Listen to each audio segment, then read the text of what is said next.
Good morning, Lewis. I'm Frankie Corso. And I'm Brandon Najera. Thank you for joining us today for this episode of Good Morning, Lewis. Be sure to tune in every Tuesday morning as we make sure to start your day off on a good note. So, how's your week? It's actually been pretty good. It actually has been pretty good. I've been tired. I've been I feel like I need cold. to catch up. Yeah, it's cold. It's very cold, and I need to catch up on sleep. You know what? I don't think I do. You know, for once, I'm good. For once, you're well rested. Yeah. Could not be me. Let's start by checking out the latest trending posts. What did you do this week? Did really good ones, like every week. Okay, that's not true, but it's fine. This is mine. I just hope the Four Nations have fun. So for hockey, the Four Nations tournament is going on, and Okay. I've been loving every second of it. You don't seem like you'd be a hockey fan. You know, I think this is where it started, right? Okay. I got the NHL game, and I had all my friends buy it, and we've all been playing it. And then that's what led me to get more into hockey. And so I've been watching this, and I've been really liking it. You're late to the trend because I was playing NHL when me and my sister were like young, and I was so good at it. My favorite was to throw the gloves off and punch each other. Just fighting? Yeah. All right, and on to our next tweet. So this is me, the adult version of the an ice cream truck. This actually, my dad probably wants to kill me and my sisters because all we do is order off of his Amazon account. And my two older sisters are moved out, and we are still using his Amazon account. I think, you know what, I kind of relate to that. Exactly. As soon as I order it, I'm looking at the tracking thing and seeing when they're going to get The here. minute it's pulling up to my house, I'm outside. The guy like, and peeking me, through my door. the guy drops off the package, and I'm at the door at the same time. Literally, Come on. it's true. I am that girl that like is peeking through the crack of the door while they're taking a picture that the package is there. Like, don't worry, I can see that it's there. Don't you worry. And on to our next tweet. This is mine. Now, Monsters Inc. Crocs are coming out today, okay? Okay, are you Today. realistically gonna buy them? I actually really want to, because my Crocs broke, and so I'm gonna get these. Okay, if you do, can you wear them to the next Good Morning, Lewis? Yes, I will. Okay, this is perfect. And then our last tweet, this is mine, me rolling out in bed after doing nothing all day. This was actually me all weekend. I was like, oh, today drained me. You know that TikTok? That was me all weekend, and I didn't do anything. And I was laying in bed all day. What is that? Well, it's a GIF, and the GIF is the little guy rolling into the teacup. A little guy? Yeah, he is a little guy, and I love him. All right, and now we're gonna look at our TikToks.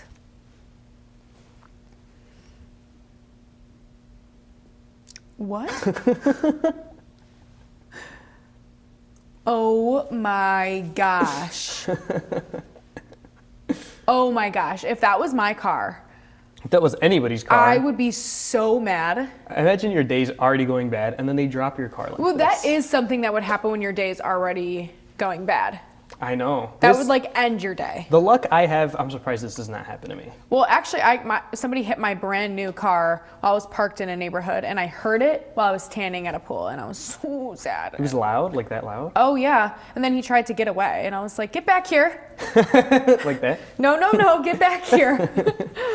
Okay, and that was our last TikTok, right? Oh no, No, mine. we have have to watch yours. mine.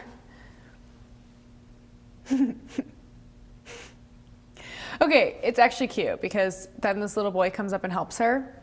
Have you ever been on one of these things at like those pumpkin patches? You know what? I think once. Once I grew up Maybe. on these things, and these things are lethal, let me tell you. I'm just telling you right now, if I was a kid and I was on one of these, as soon as I see a kid hit the floor, we're double jumping that kid. That you would be that kid, and that's how it is though. Like kids are like competing to jump on each other, and I'm like, get me out of here. It's everyone for themselves out there. It's almost as worse as that corn pit. That is, I can't do it. Next up, we have some feel-good stories sure to brighten your day. At a Minnesota high school, students have been given the challenge of No Phone February. This is a social experiment to try to take the students' attention away from their phones to instead having real-life interactions. After the first few days, students have noticed how much louder it has gotten inside the cafeteria during lunchtime. Without the phones now out of the way, students are now able to experience face-to-face conversations, and most of them have said they actually prefer the no phones over having them. Ever thought of trying downhill skiing? 96-year-old Alex Rivlin has had the passion for skiing and still to this day continues to downhill ski. Rivlin was born in the Soviet Union in 1928, but then immigrated to America in 2001. Back in the day, Rivlin skied professionally and then became a coach to train future Soviet Olympians. Now being in America, his love for skiing has grown with the down slopes of Welch Village. Have you ever heard of sea turtles dancing? According to recent research, loggerhead sea turtles are able to memorize magnetic fields to help them find food after migration. From this, researchers express how loggerhead sea turtles will do a certain movement, pattern, or dance in response to the magnetic cue. With this dance, it allows the turtles to know where they have previously had meals. Up next, we will show you what is new at Lewis U. Stay tuned. About a lot of things. Getting enough food to eat shouldn't be one of them. Through a nationwide network of food banks, Feeding America serves virtually every community in the United States. See how you can help your community. Visit feedingamerica.org. What are you looking for?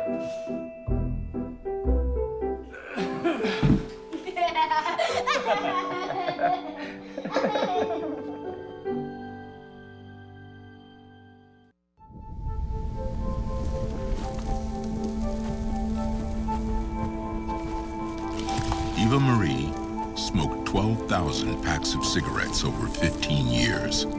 She quit, and now there's a new lung cancer screening that could save her life. You stopped smoking. Now start screening. No matter how much you smoked, early detection could save you. Talk to your doctor or learn more at savedbythescan.org. Today I'm here with Javier Garibay, who is here to talk about Institute for Workforce Education. Thank you for joining us today. I'm happy to be here. Can you tell us about the Institute for Workforce Education? Sure. The Institute for Workforce Education has been around now for about 14 years. And we resided at St. Augustine College for the majority of those years. And now, of course, with the merger, we're now with Lewis University. And so over those 14 years, the Institute has been responsible for providing workforce training. And we do two kinds of training. One is incumbent worker training. And essentially what that means is that we have nonprofit organizations, businesses, it could be schools, school districts, who reach out to us and say, listen, we like to upskill our employees. And so we'll do an analysis, we'll go into the organization and try to see what their needs are and tailor make a customizable program to help train those employees within those organizations. It could be anywhere from DEI to supervision to how to improve their technical skills, how to improve a high-load driver and make that individual be able to operate one of those machines better. So that's one side of the work that we do. On the other side, we do a tremendous amount of pre-apprentice training. So through a variety of different grants, we do pre-apprentice training in construction, carpentry, could be in plumbing, electrical, solar, a variety of different trades. And as you know, there are many students in this country who may not be interested in attending a 4-year college program, but we say, okay, that's fine, but let's find another alternative for you. And so pre-apprentice programs is one of those alternatives that individuals can take in order to be successful in life. So you're essentially leveling these people up, like improving their work? Yeah, so what we do is we take those skills and we want to improve those, right? On the pre-apprentice side, we know that there's going to be about 350,000 jobs this year that are yet unfulfilled. Companies who are looking for construction workers, carpenters, drywallers, roofers, people that work in cement. And so what we want to do is train individuals to meet the needs of our new economy. Okay. And you had mentioned some of the programs earlier. Can you go into depth? Yes, a little bit sure. about that? I think one of the popular ones, for example, and we're really excited about this. We have a Little Village initiative right now through the Robert McCormick Foundation. We were able to secure a pretty significant grant. And with that grant, number one, we were able to upgrade our facilities on the second floor. Lewis University has a campus now located in La Vita, Little Village in Chicago. And we're going to have 3 tracks for individuals. Now, this program is exciting because it targets specifically Little Village residents.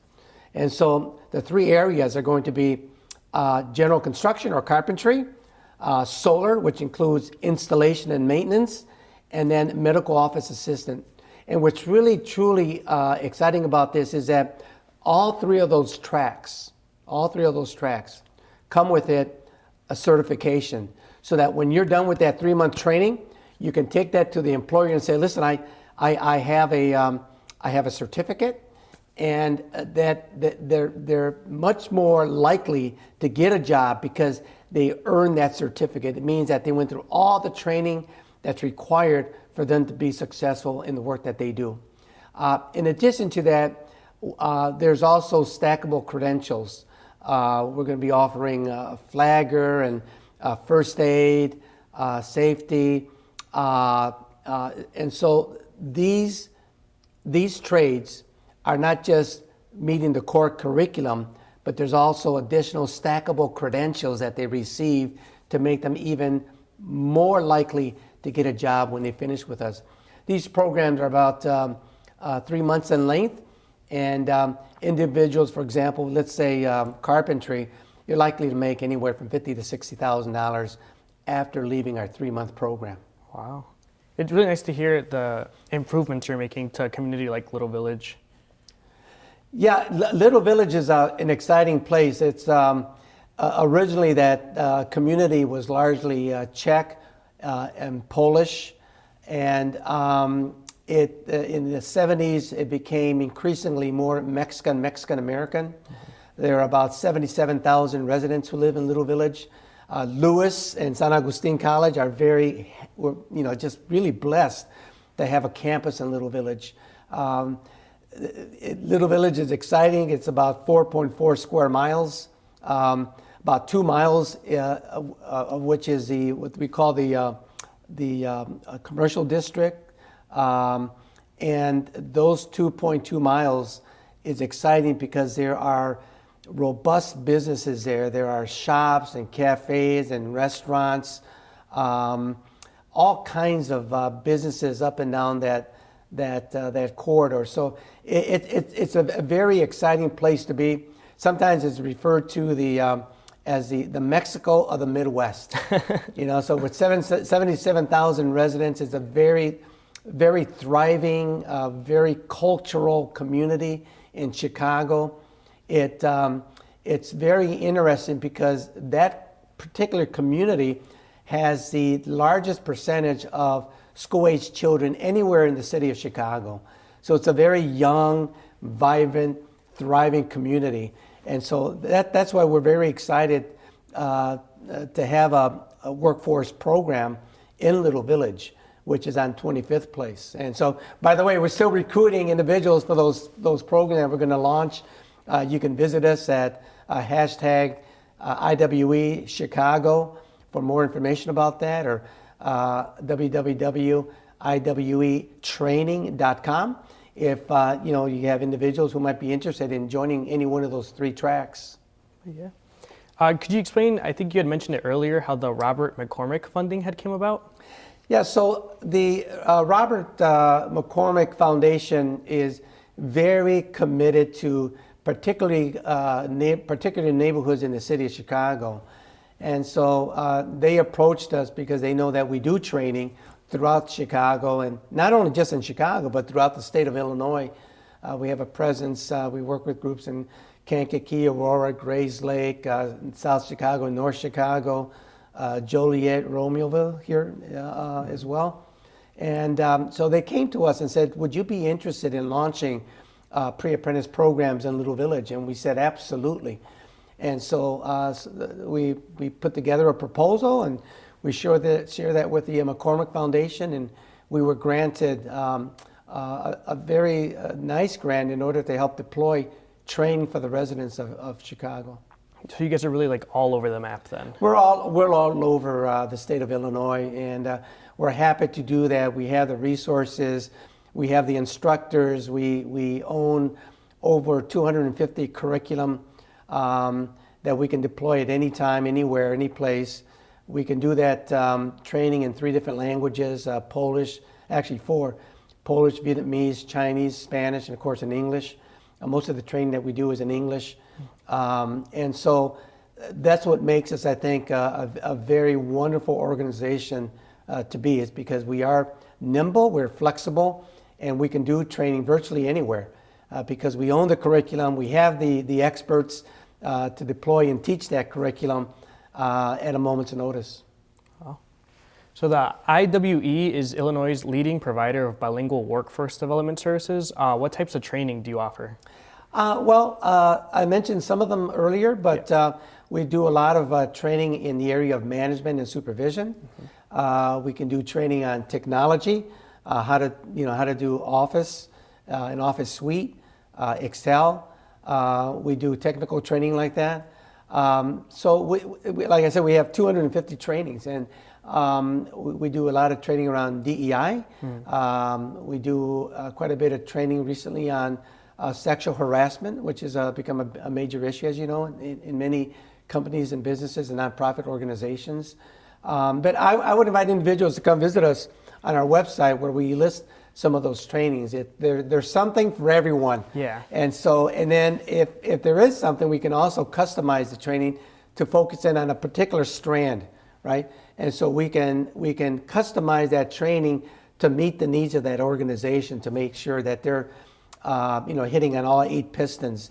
What we want to do when we do the training is not only upskill the needs of those employees, of the team members, but also we want to improve and increase the effectiveness of that organization, as well as the efficiency, right? Mm-hmm. And so that's another facet of what we do, is to make sure that the training that we do is going to be impactful and purposeful and meaningful for those organizations. Okay. Yeah, and you had touched a little bit about this earlier, but like some of the jobs, I think you mentioned carpentry, solar panel, right? What are some other jobs that could be led from this program? Well, for example, if you look at general construction, that could lead to potentially plumbing or roofing or drywalling. There's all kinds of work. As I mentioned earlier, the construction jobs are there. There's a great demand. There's over 350,000 jobs right now in construction. Solar panel installation is another major driver in this economy right now. People are looking to green energy. They're looking to make their homes and their businesses more efficient. And so what you're going to be seeing now are more and more solar panels. I was just driving from Detroit to Chicago recently, and along the 94 corridor, what used to be farmland now are solar panel farms. I mean, acres and acres of solar panel farms. This is energy that we can capture for free, but we need people to install those solar panels. We need individuals, women and men, veterans, to help install these solar panels to make our cities less dependent on fossil fuels. And so those are some of the exciting ones. Electrical is a very dynamic field still. Jobs pay very well, very secure. And what's really one thing that we don't talk about much is that when we look at the trades, when we look at these very specialized areas, that it not only helps to improve our economy, but it also strengthens our neighborhoods, right? So in our schools, in our churches.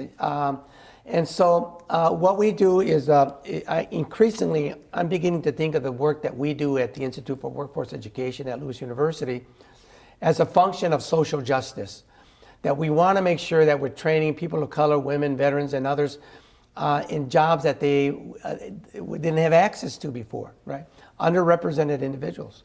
And so we're bringing a function of social justice to our economy, to our country, to the state, to the city, to the counties in Illinois, so that we employ people who can now be part of this new economy that is just burgeoning. I mean, there's all kinds of construction going on right now.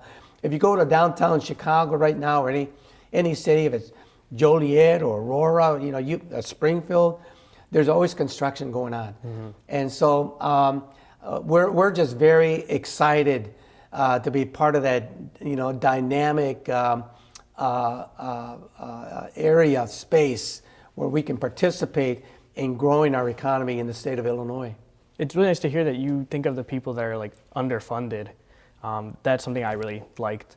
And after completing the programs, do you guys have any like partnerships with organizations or local businesses? I'm glad you mentioned. I almost forgot that.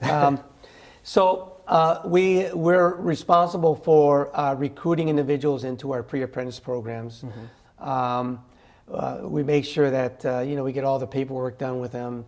We've got to make sure that they're over 18 years and older, preferably with a driver's license, some sort of ID. Mm-hmm. And then after that, we make sure that they have a place where they can learn, that they have the books and the material. And imagine, this is at no cost. This costs nothing to the individual who's participating with us, okay? And then in addition to that, providing the curriculum, the books, the materials, the instructor, doing all the onboarding. And during those 3 months, we also provide support. Math is very important. If you want to pass the exam, there's an NAPSIP exam if it's in solar, NCCR if it's construction. There's other credentials as well. But all those exams are given at the end of the 3 months, or if it's electrical, it's 6 months.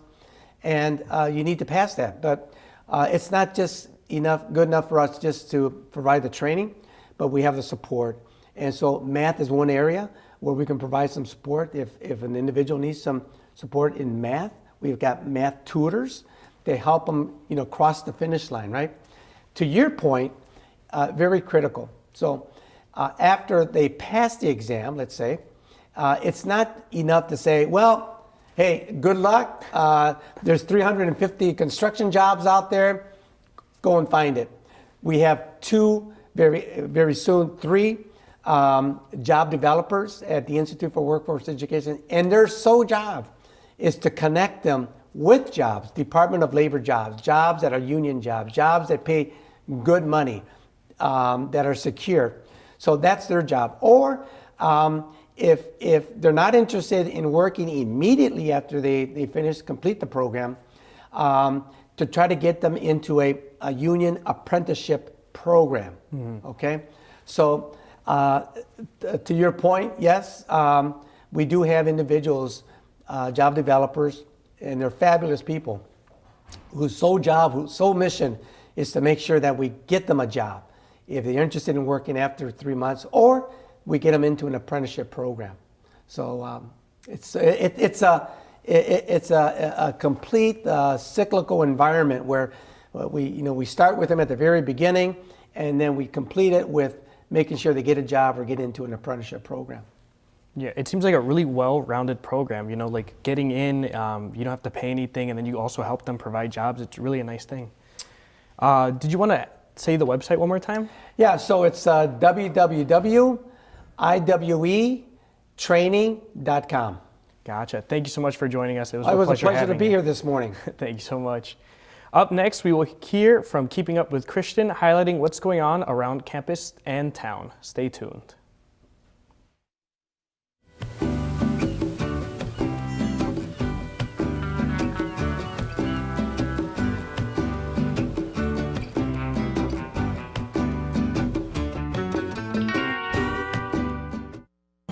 Meet the scan, a simple procedure whose mission is to detect lung cancer early.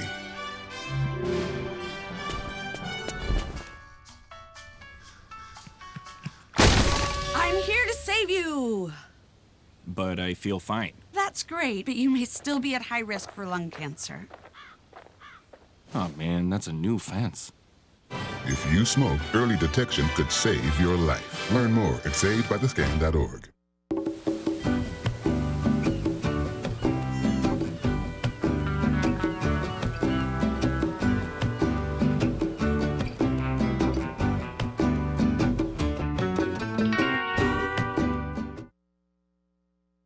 Good morning, Flyers, and welcome back to another episode of Keeping Up with Christian, where I keep you updated with all the upcoming events, what's new and trending, and the newest hits around Lewis. Valentine's Day is over, and classes are cranking it back into gear big time. However, even though we have to wait another year to celebrate with our sweethearts, it doesn't mean things around campus are getting any less sweet. Sigma Lambda Gamba is hosting a Love Bites bake sale in the Academic Science Center outside of Charlie's Place. The Gambas are selling Valentine's Day themed sugar cookies to promote the spirit of the holiday. Join on Wednesday, February from 12 p.m. to 2 p.m. for this sweet sale.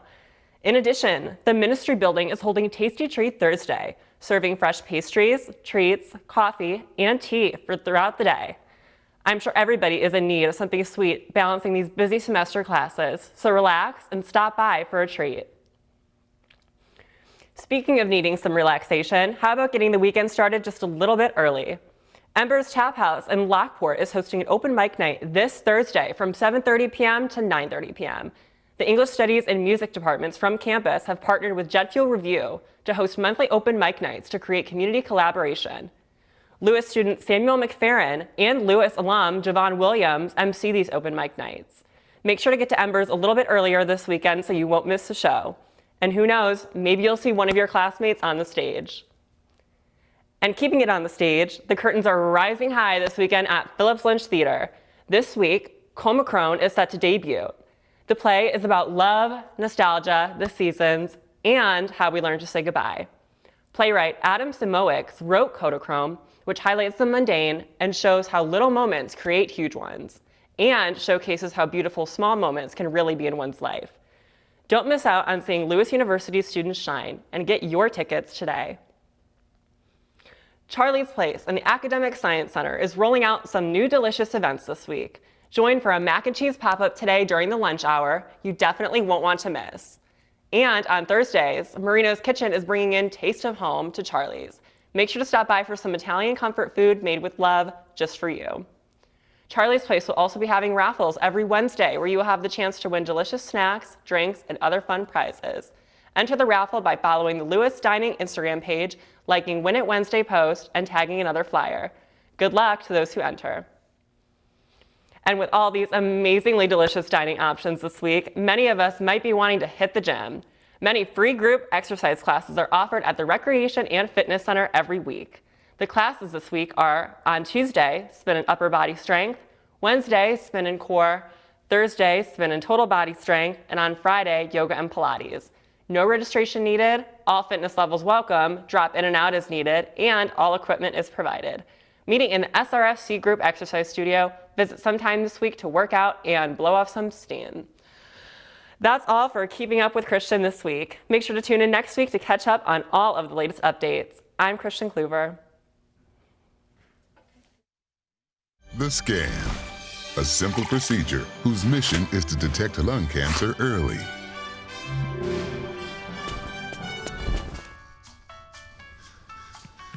I'm here to save you! But I feel fine. That's great, but you may still be at high risk for lung cancer. Oh man, that's a new fence. If you smoke, early detection could save your life. Learn more at savedbythescan.org.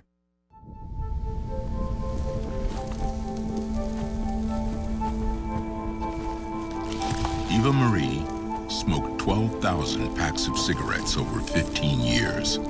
She quit, and now there's a new lung cancer screening that could save her life. You stopped smoking. Now start screening. No matter how much you smoked, early detection could save you. Talk to your doctor or learn more at savedbythescan.org. Well, that's it for today. We hope you enjoyed this episode of Good Morning Lewis. Thank you for tuning in, and we'll see you next week.